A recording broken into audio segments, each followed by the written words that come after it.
میازم lecture 17 پر آتے ہیں۔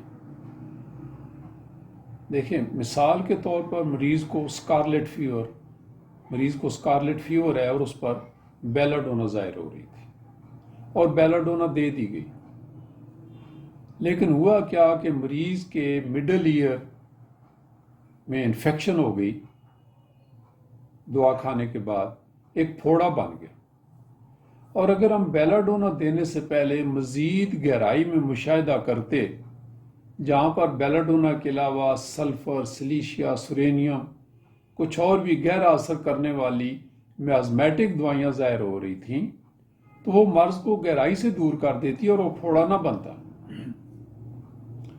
یہاں ضمناً ایک اور بات بھی عرض کر دی جائے کہ جو عاد وبائی بیماریاں ہوتی ہیں یا میازمی بیماریاں ہوتی ہیں، ان کو زیادہ دیر تک جسم کے اندر رہنے کی اجازت نہیں دینی چاہیے، کیونکہ یہ ایکیوٹ بیماریاں جتنا زیادہ ٹائم مریض کے اندر رہیں گی، یہ اتنے ہی زیادہ اور گہرے نقصانات پہنچا سکتی ہیں۔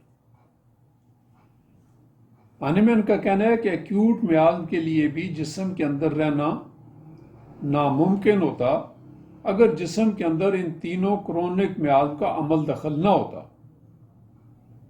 کیونکہ نظام جسمانی کے اندر خرابی کا بیج پہلے سے بویا جا چکا ہوتا ہے جو ان ایکیوٹ میازم کو جگہ دیتا ہے۔ ہومیوپیتھی میں یہ دو مکاتب فکر کے درمیان واضح فرق ہے، جسے ہم درست ہومیوپیتھی اور غلط ہومیوپیتھی کہہ سکتے ہیں۔ ایک جس کا تعلق درست سائنس سے ہے، اور دوسری جس کا تعلق نام نہاد سائنس یعنی سوڈو سائنس سے ہے، اور اسی کو دیکھ کر ایک ہومیوپیتھ ڈاکٹر کی ذہانت اور قابلیت کا اندازہ لگایا جا سکتا ہے۔ ایک ایسا معالج جو وقتی علاج اور شفا یابی کے درمیان فرق کر سکتا ہو۔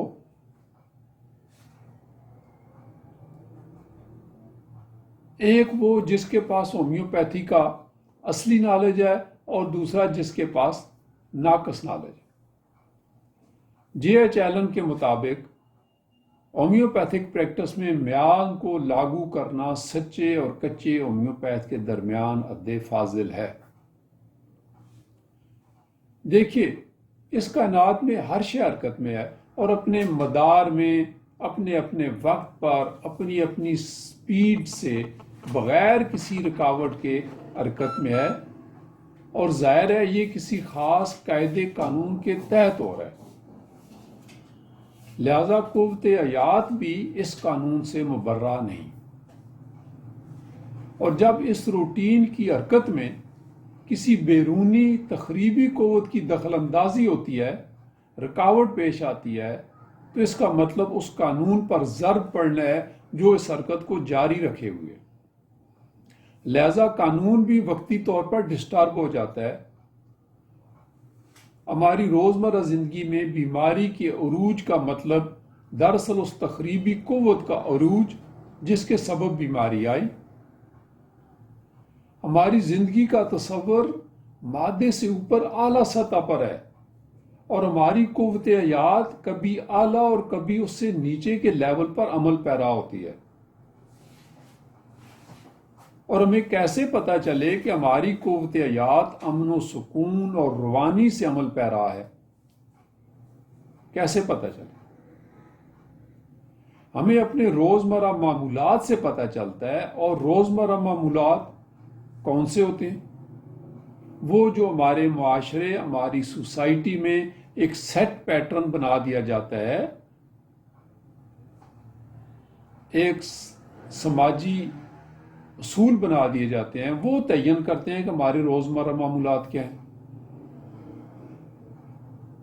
ان روزمرہ معمولات، رویوں اور قوانین قدرت کی پابندیوں سے جب ہم ہٹ جاتے ہیں تو بیماری کا وجود سامنے آ جاتا ہے۔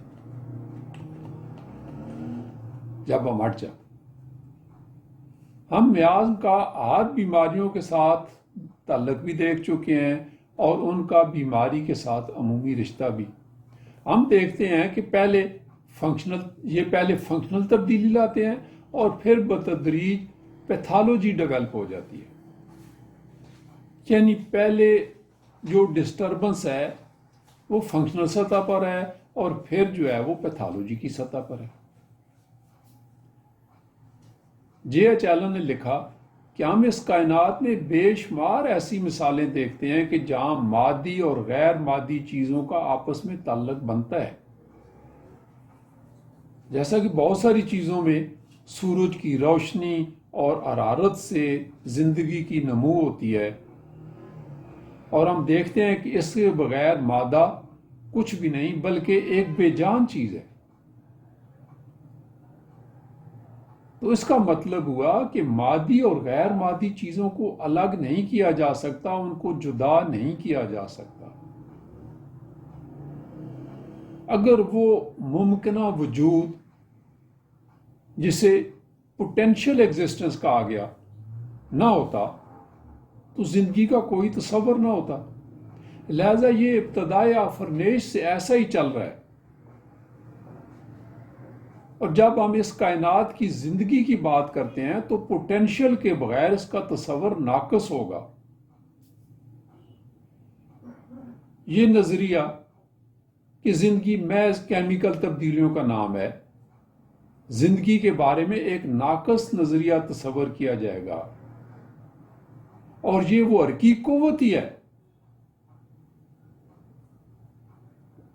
جس کی بنا پر میعان قوت حیات کو ڈسٹرب اور بیمار کرتے ہیں. تو دوستو یہاں پر ہم اپنا لیکچر ختم کرتے ہیں اور اگلے لیکچر میں پھر حاضر ہوتے ہیں. آپ ہمارے ساتھ رہیے گا. Thank you so much.